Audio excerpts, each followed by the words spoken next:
Hi everybody, this is Dr. Kashish Kalra, Head of Department of Dermatology at Max Smart Hospital, Saket, new Delhi. And आज मैं आपसे बात करूंगा atopic dermatitis के बारे में।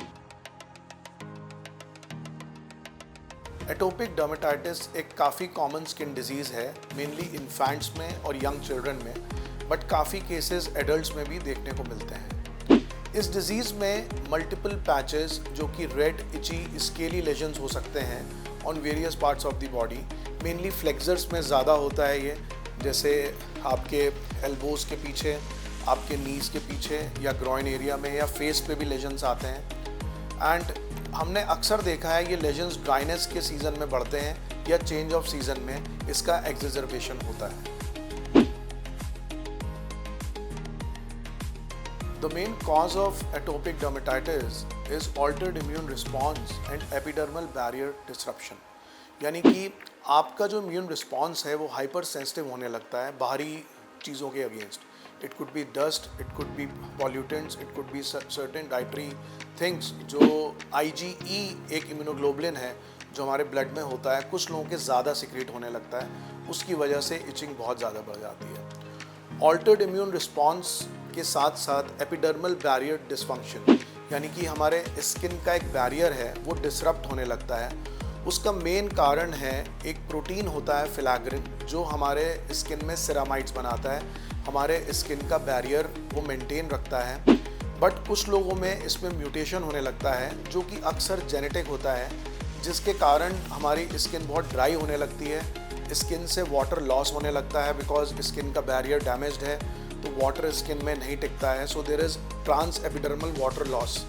और इसी बैरियर डिस्ट्रप्शन की वजह से जो बाहरी चीज़ें हैं, पॉल्यूटेंट्स हैं, बैक्टीरियाज हैं, वो आपकी स्किन में ईजिली पेनिट्रेट करते हैं और ये इम्यून रिस्पॉन्स इनिशिएट करते हैं।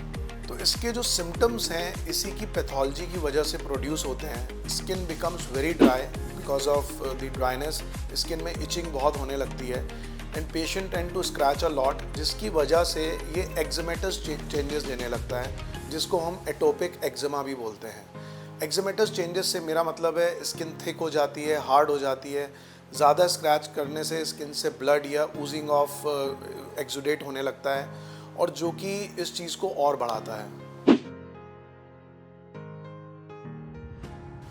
इसके ट्रीटमेंट में सबसे पहला स्टेप है मॉइस्चराइजेशन। मॉइस्चराइज़र बेहद इंपॉर्टेंट है बिकॉज अगर आप अच्छे से स्किन को मॉइस्चराइज कर रहे हैं, आपका बैरियर फिर से बनने लगता है और आप इसको काफ़ी हद तक क्योर कर सकते हैं। और मॉइस्चराइज़र भी कोई OTC मॉइस्चराइज़र नहीं, इसके लिए प्रॉपर डर्मेटोलॉजिस्ट से मिलें, वो आपको इसके लिए स्पेशल मॉइस्चराइज़र्स लिख के देते हैं जिसमें ह्यूमेक्टेंट्स होते हैं जो इंटरनली स्किन में वाटर प्रोड्यूस करते हैं। डिपेंडिंग ऑन द सिवियरिटी इसका एक ट्रीटमेंट प्लान होता है। अगर माइल्ड एटोपिक डर्मेटाइटिस है और हमें इसमें पेशेंट की एज को भी ध्यान में रखना होता है, हम क्या दवाइयाँ दे सकते हैं, क्या नहीं दे सकते। तो अगर माइल्ड एटोपिक है तो मेनली हम मॉइस्चराइज़र और क्रीम्स, स्टेरॉइड बेस्ड क्रीम्स या नॉन स्टेरॉइडल आजकल कैल्शिन्यूरिन इनहिबिटर्स हैं जैसे टेक्रोलिमस, पिमेक्रोलिमस, इन क्रीम से हम इसको ठीक करने की कोशिश करते हैं। बट अगर मॉडरेट टू सीवियर केसेस हैं तो हमें ओरल मेडिकेशंस का भी यूज़ करना पड़ता है, जिसमें कि एंटी एलर्जिक्स तो हैं ही, साथ में ओरल स्टेरॉइड्स भी हो सकते हैं, इम्यूनोसप्रेसेंट्स हो सकते हैं। लेटेस्ट थेरेपी इसमें बायोलॉजिक थेरेपी भी अब इंडिया में आ गई है, जिसमें कि हम लोग जैक इनहिबिटर्स या और बायोलॉजिक्स का यूज़ कर रहे हैं। बट ध्यान में रहे, इन मेडिकेशंस का साइड इफ़ेक्ट्स है, ये कोई ऐसी मेडिकेशंस नहीं है आप खुद जाके केमिस्ट से परचेज़ करके ले लें, और ना ही ये किसी जनरल फिजिशियन को लिखना चाहिए। It has to be given by a qualified dermatologist only. मैं आशा करता हूँ ये वीडियो आपको एटोपिक डर्मेटाइटिस डायग्नोस करने में हेल्प करेगा, और अगर आपको इस तरीके के लेजन्स आपको या आपके बच्चों को कहीं पे लगते हैं तो प्लीज़ एक सर्टिफाइड डर्मेटोलॉजिस्ट से मिलें और इसका इलाज कराएं। और अगर और भी कोई डाउट्स आपको इस बीमारी को लेके हैं तो please feel free to ask me in the comment section. Thank you so much.